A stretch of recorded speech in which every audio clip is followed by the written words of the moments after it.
If there's any one thing synonymous with Nintendo, it's Mario, the mascot that became an avatar for video game characters in general. The reason Mario is synonymous with Nintendo, and video games all around, is not because he's the company's mascot, but because of his seminal games that shaped entire genres in his image. These games were not only milestones in game design and in the growth of the video game industry, but also were very purposely pointed at selling Nintendo's consoles to people the world over. First with the launch of the NES in 1985, then with the launch of the Super Nintendo in 1991, and again with the Nintendo 64 in 1996. Each was graced with a brand new Super Mario title built from the ground up for that system. These were the games made to show the world what this new piece of hardware could do, and why it made sense to buy into the latest and greatest from Nintendo. While the NES and Super Nintendo had received follow-up Mario games, the N64 only had the launch title Super Mario 64, so by the time the next generation system was coming into focus in early 2000, Nintendo fans were quite hungry for a new Mario game to whet their appetite, and were certain that the pattern would hold, and this Dolphin system would show them what a next-generation Mario game could do in fully realized 128-bit 3D. When the GameCube was officially unveiled at Space World 2000, the sizzle reel was notably absent any peek at Mario, although Shigeru Miyamoto would famously tease the world afterwards with a live demo called Super Mario 128, which would set off a decade of rumors and speculation. While the demo reel didn't include Mario, it did include his oft-forgotten brother Luigi, in a very unique setup. Luigi appeared to be navigating a haunted house, being pursued by ghosts, and generally freaking out. Plus, there was one uniquely unsettling image of him losing his sanity in an almost Lovecraftian manner. While these videos were pre-rendered, when Miyamoto took the stage to show off the GameCube controller, his first demo of it used these ghost characters, suggesting the Luigi project had played a similar role in the development of the GameCube that Mario games had traditionally done for previous systems. Indeed, later interviews with the developers would show this was exactly the case, with them telling Nintendo Power that they had requested the GameCube's graphics hardware include certain features, such as the ability to render real-time shadows, and that they had also sent the C-stick on the controller back to be improved after their testers complained of how it felt to use for extended periods of time. But as far as an actual game was concerned, Nintendo had the same official statement on the Luigi portion of its sizzle reel that it did for the rest of what it showed at Space World, that everything shown off were merely technical demonstrations. They would maintain this with a straight face until they got to E3 2001 and officially unveiled their software lineup for the GameCube. This is where it would become clear that Luigi's Mansion, as the game was now titled, would indeed be the face of the GameCube launch, as the game was used by Miyamoto to demonstrate the finalized GameCube hardware and show off what its mini DVD format looked like. It would also be the first time, since the oddball edutainment title Mario is Missing, that Luigi would have the starring role in his own game. And this time at E3, there would be no sign of any Mario game anywhere. The GameCube was now fully in Luigi's hands, breaking the long chain of Mario titles for the first time. Granted, what was shown for actual gameplay at E3 was a graphically impressive showcase, presenting a plethora of transparent ghosts, real-time lighting and reflections, and abundant high-resolution textures. The gameplay demo that was available to showgoers presented a fairly close to final build of the game, but with a few differences. There were smaller things, like the in-game Game Boy not being fully revealed. There's Luigi being able to duck to avoid attacks, and his ghost vacuum being able to overheat and explode. But the main difference was the control scheme. When in combat with ghosts, Luigi assumed a tank control style, with him facing perpetually in the same direction, and the control stick only moving him from side to side, while the C-stick was necessary to rotate him around in a 360-degree direction. It was something that got a fair bit of feedback from the games journalists that played the demo, enough so that it caused a late change in the development to include an easier control method that will be labeled the Standard Mode, while the original mode that the developers apparently did not want to let go of would be dubbed the Sidestep Mode, which they labeled as for players more used to the game. To be fair to them, it's certainly a personal judgment call between which mode you prefer. It must be remembered that this is one of the first games being developed at Nintendo to utilize twin joysticks on the controller, so there was certainly a learning curve on both ends from the developers and the players to settle on what worked best. The E3 demo also demonstrated an earlier version of how Luigi battled ghosts, with much less animation and control over the procedure.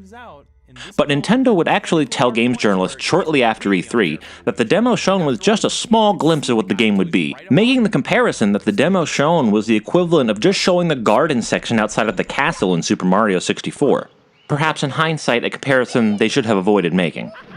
A few weeks later, Nintendo would confirm that Luigi's Mansion would be a launch title for both the Japanese and American launches, officially setting it up as their lead title for the GameCube. At the end of August, just a few weeks from the Japanese launch, the game would make its last public demonstration at Space World 2001, where it would be essentially complete and show off far more of its advanced effects, such as the gravity involved in sucking up objects like blankets and money, as well as the more fleshed out method of capturing ghosts by pushing the stick in the opposite direction, a bit like a fishing game would. While Luigi's Mansion was showing its final form, it was overshadowed at that event by the unveiling of both the controversially new cel-shaded Zelda game in development, as well as the actual Super Mario 64 successor that everyone was really waiting for. Nevertheless, these games were being shown in their early form and would be nowhere near ready for release at launch, so now it was down to Luigi's Mansion to carry the GameCube launch just 3 days after the Xbox and its killer app Halo. Would it be able to do that? No, not really. And that's a historical shame, because Luigi's Mansion is a delightful, if somewhat short game. The development team was apparently happy enough with its work on the graphics engine that it switched out the pre-rendered cutscenes shown at Space World for all real-time in-engine cutscenes, which really did demonstrate how nice the graphical engine was, since it looked like a fully rendered cartoon. The introduction very nicely sets up that Luigi has, 1, a haunted mansion, without even needing to put any text on screen. He peeks his way into the house in his exaggerated scaredy-cat fashion, and then you're dropped off in the front room. After wandering around a bit, you come across some ghosts, and being armed only with a flashlight, you're entirely outgunned, until you're introduced to a new character in the Mario universe, the mad scientist Professor Egad, who bestows upon you his Ghostbusters-esque contraption, the Poltergust 3000, and gives you a succinct tutorial on how to use it, including the choice between those two control methods. And then you're back to the main foyer again. From here the game proceeds a bit according to the Resident Evil formula of exploring what room is available to you, figuring out the puzzle or gimmick within, such as lighting candles or putting out some candles, fighting the enemies within, and unlocking the next room, or at least a key to the next room. And piece by piece you unravel the puzzle of the mansion. As you wander further and deeper into the many, many rooms of the house, you meet one familiar face, with Toad making an appearance as the point at which you can save your game. But you also meet a cast of ghost characters that make up sort of mini-boss style encounters, with each of them having a unique hook to figure out how to make them vulnerable to capture. After you scoop up all these mini-boss style characters, you encounter the last of them, which turns out to be the true boss battle to that wing of the house and that phase of the game. As you advance along, running back and forth across the dangerously crowded hallways full of odd little ghost characters that are more of a nuisance than a danger, and unlocking each door to each wing of the house, you set the main part of the plot in motion when you unleash a small army of boos from the mainline Mario series out into the house, and they become another of the things that you need to collect, capture, and keep track of as the game goes on. Similar to stars in the 3D Mario games, you don't need to capture all of them to reach the end of the game, but of course 100% completion demands it. You also unlock further powers for Luigi's superpowered vacuum, as you gain the ability to shoot fire or water from it, which naturally comes in use for a variety of puzzles throughout the house, but also certain enemies as well. The most interesting thing about the game is that it manages to be eerie and spooky, but not scary. It's not a horror game, despite its appearance, but it's still a long ways from the traditional Mario universe, with some of the underlying stories about the ghosts you capture even being a bit sad. And if you believe that ghosts are the embodiment of the person at their time of death, there has to be some tragedy behind characters like the baby you meet early in the game. But despite these subtle creepy nods to horror, it's really just more of an atmosphere than a theme of the game. The graphics behind the game are employed fantastically, for purposes far beyond any utility to the gameplay, with dust particles abounding in the air off of every object and being kicked up and moving around with your movement, and with the vacuum creating a whirlwind as you use it. The interview with some of the lead developers included in the official Nintendo Power guide to the game reveals that one of their younger, fresh-faced programmers was tasked with developing this dust particle engine over the course of 6 whole months. But it shows, as it's almost as integral to the atmosphere of the game as the music. which is relatively sedated. Naturally, it wouldn't be the bouncing cartoonish tunes that back up a regular Mario game, given the setting of this game. But again, based on E3 feedback that the game's music was a little too unremarkable, the developers added Luigi's charming little whistling along with the background track throughout the game to perk it up a little bit.